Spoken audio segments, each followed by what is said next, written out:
Hello student, DElEd second semester. आज का आपका टॉपिक है रविन्द्रनाथ टैगोर। 19वीं शताब्दी के उत्तरार्ध में 6 मई सन 1861 ईस्वी को जोड़ासांको, कलकत्ता के सम्मानित परिवार में रविन्द्रनाथ टैगोर का जन्म हुआ था।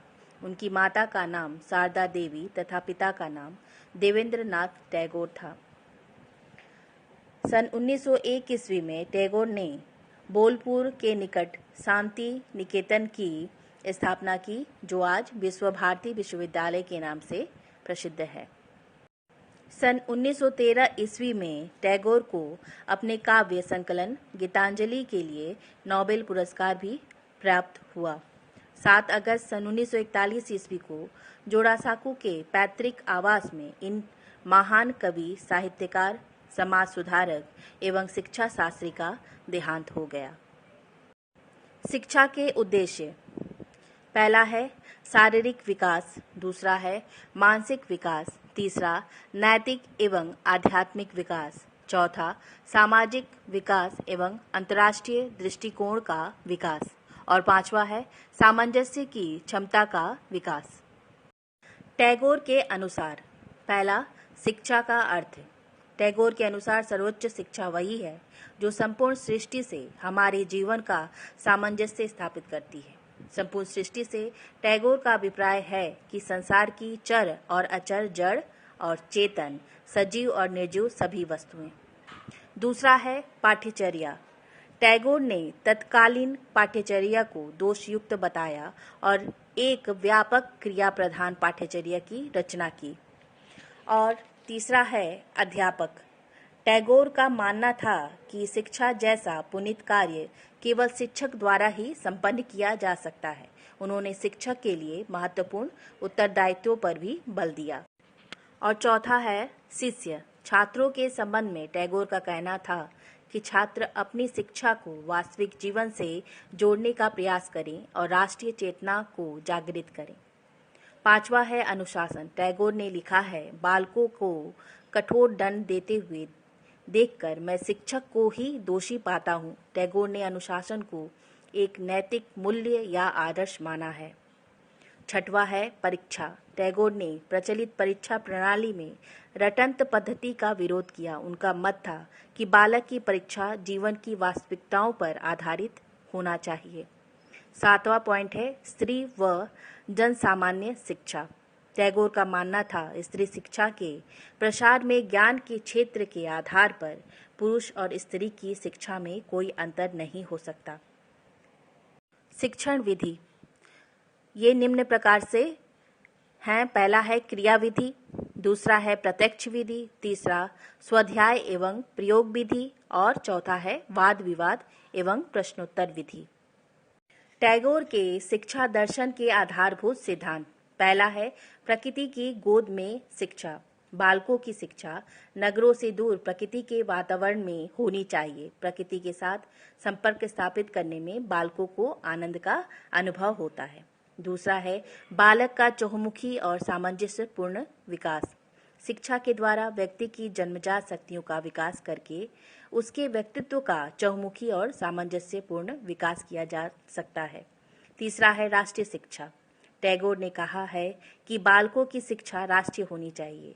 उसमें भारत के अतीत एवं भविष्य का पूर्ण ध्यान रखा जाना चाहिए। चौथा पॉइंट है कलात्मक शक्तियों का विकास। शिक्षा के द्वारा बालकों में संगीत, अभिनय तथा चित्रकला की योग्यताओं का विकास किया जाना चाहिए। पांचवा पॉइंट है भारतीय संस्कृति की शिक्षा। बालकों को शिक्षा के द्वारा भारतीय समाज की पृष्ठभूमि और भारतीय संस्कृति का स्पष्ट ज्ञान प्रदान किया जाना चाहिए। छठवां सामुदायिक जीवन की शिक्षा। बालकों को सामाजिक सेवा के अवसर मिलने चाहिए जिससे उनमें स्वशासन तथा उत्तरदायित्व के भाव विकसित हो सकें। सातवां पॉइंट है प्रत्यक्ष स्रोतों से ज्ञान। टैगोर का कहना है कि पुस्तक के स्थान पर जहां तक संभव हो सके बालकों को प्रत्यक्ष स्रोतों से ज्ञान प्राप्त करने की कोशिश करनी चाहिए। आठवां पॉइंट है सामाजिक आदर्शों की शिक्षा। शिक्षा के द्वारा बालकों को सामाजिक आदर्शों, परंपराओं, रीति रिवाजों और समस्याओं से अवगत कराया जाना चाहिए। टैगोर का शिक्षा में योगदान: पहला है टैगोर ने प्रकृति से स्वस्थ एवं निकटवर्ती संबंध स्थापित किया और बताया कि प्रकृति का प्रभाव रहन सहन, विचार, व्यवहार, कार्यकलाप, विषय वस्तु और विधि में पाया जाता है। दूसरा, टैगोर ने प्रकृति में सौंदर्य और आनंद, शक्ति और ओज, स्वतंत्रता और आत्म प्रेरणा का दर्शन किया तथा उससे मानव जीवन एवं शिक्षा को ओतप्रोत किया। तीसरा है, बालक के विकास में कृत्रिमता नहीं लानी चाहिए और न जल्दबाजी करनी चाहिए, वरन स्वाभाविक ढंग से उसका विकास होना चाहिए। चौथा है, टैगोर ने शिक्षा में नवीनता एवं मौलिकता को महत्व दिया, जिसके फलस्वरूप प्रचलित रूढ़िवाद का अंत हुआ एवं शिक्षा के मौलिक रूप का सृजन हुआ।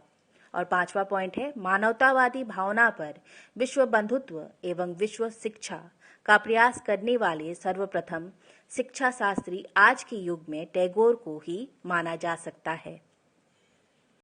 विश्व भारती शांति निकेतन का दूसरा नाम विश्व भारती है, जो कलकत्ता से 100 मील दूर उत्तर पश्चिम में स्थित है।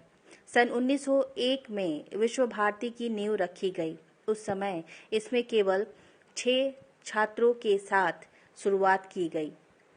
विश्व भारती एक आवासीय विश्वविद्यालय है, जहां सह शिक्षा की व्यवस्था है।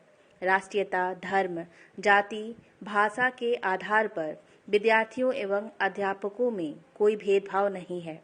भारतीय संसद ने सन 1951 में 29वें संविधान संशोधन द्वारा विश्व भारती को एक केंद्रीय विश्वविद्यालय के रूप में मान्यता प्रदान की तथा इसका नाम विश्व भारती विश्वविद्यालय कर दिया। इस विश्वविद्यालय के कुलाधिपति प्रधानमंत्री होते हैं। विश्व भारती में 10 विभाग कार्यरत हैं।